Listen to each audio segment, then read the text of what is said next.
Everything changes for silver in 5 days. This is frightening. The price of silver is impacted by several factors, and today we're seeing a key indicator raising the flag because 5 days from now, silver will change and it won't come back. In this video, I'm going to break this down and show you this frightening disruption is coming at its full speed. I'm going to show you exactly what you need to be watching because when this hits, you need to be ready. I don't want you to be left behind. The price of silver is going to change in a big way. This is from investor.com, and the article says, despite limited interest from ETFs, physical sales of silver have surged as the metal appeared undervalued, particularly when compared to gold. We've all stood dumbfounded as gold blew out of our reach over the past 6 weeks. Check this out. The gold to silver ratio, which surpassed 90 in January. 90 in January. That's how recent it was. That has now narrowed to around 80, while the U.S. economy maintains resilience. This narrowing ratio reflects growing investor confidence in silver's potential. That confidence, I'm going to show you in a minute. That confidence is from the reality that demand for silver is far surpassing the supply. Watch this. I started this video by saying there are key economic indicators we need to watch. Typically, we study the CPI and job reports, but there's another indicator about to be released in 5 days, and this indicator will really tell us where the price of silver is headed. The article continues. Nonetheless, silver continues to benefit from its utility in solar panels, with demand expected to reach a record high this year, contributing to the metal's 4th consecutive year of deficit. The Silver Institute Industry Association forecasts, are you ready for this? They forecast a 17% increase in the global silver deficit, 17% increase to 215.3 million troy ounces in 2024. That's just massive. And it's driven by a 2% growth in demand, predominantly from robust industrial consumption, coupled with a 1% decline in supply. In 5 days, the Personal Income and Outlays Report will be released, and this will be earth-shattering for silver. This is from Investopedia. The Personal Income and Outlays Report, this is Investopedia, consists of a series of data groupings produced by the Bureau of Economic Analysis, the BEA they call it, that track consumer income and spending. This is exactly what we need to be watching. Personal income is the dollar value of income from all sources by individuals in the U.S. This data can give indications of consumer behavior, saving activity, and overall economic performance. This is the real indicator we need to see, and it's coming at us 5 days.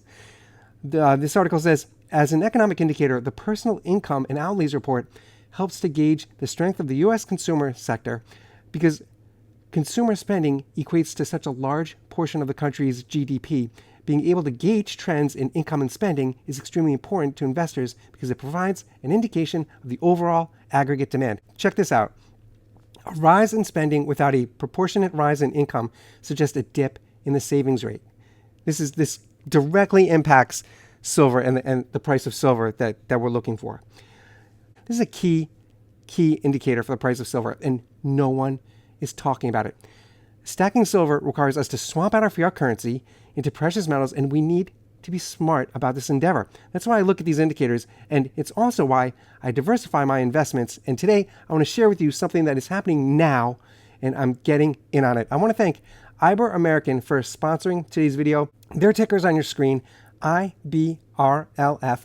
IBER American is in the final stages of acquiring Europe's largest tin mine, the Panuta project, and the goal is to put it right back into production. There's no tin ETF, and most production is sourced from African countries that come with jurisdiction risks or from Asian countries, which are notorious for reliability issues. IBER American has said that after the transaction goes through, if no setbacks come their way, the market cap could potentially be approximately $22 million.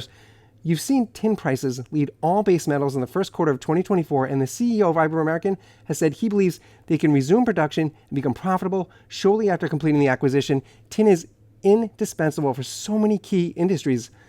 Rick Rule recently said this in an interview. I just heard Rick Rule calling tin the forgotten energy transition metal, all while tin production is experiencing issues in Peru, issues in Indonesia, and parts of Africa. The United States government is running the largest deficits in the history of our nation.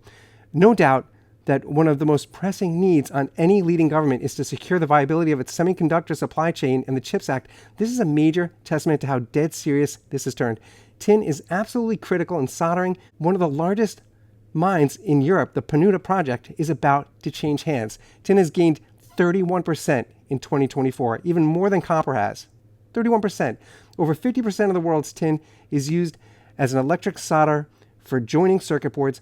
Tin's biggest use is in the semiconductors, and the global semiconductor market is projected to double by 2028. Double! If you're a tin bull, and if you, similar to Rick Rule, who is one of my favorite mining investors of all times, he's got 40 years of success. He started out with nothing, and he's risen to lead Sprott USA. If you believe tin is the forgotten energy metal, how do you find a trophy tin asset to invest in? For one, there's no tin ETF. There's no tin ETF. So secondly, tin is most produced in China and Indonesia, not your prime candidates if you're a NATO member or the United States of America. The strong growth is coming from electric and autonomous vehicles, artificial intelligence, 5G, the internet, and the supply is coming from places in Africa, Indonesia, Myanmar, Peru. I wish I could express to you how absolutely ludicrous it feels to me that these countries that pose risks to investors, I'm talking about military coups, political revolutions, frequent changes of laws and regulations, who knows what else. It is ludicrous that these should be the reliant sources for tin for the Western world. That's why I'm so excited about IBER American. They are weeks away from owning one of the largest tin mines in Europe. It is a great privilege to get in on this company now. This is when I like to invest in mining companies, just when they're changing hands and the new company knows exactly how to make money off this metal. The ticker is on your screen. It's IBER American. The ticker is IBRLF. Check them out. Do your own due diligence. Look up this company. I really think you're going to be happy.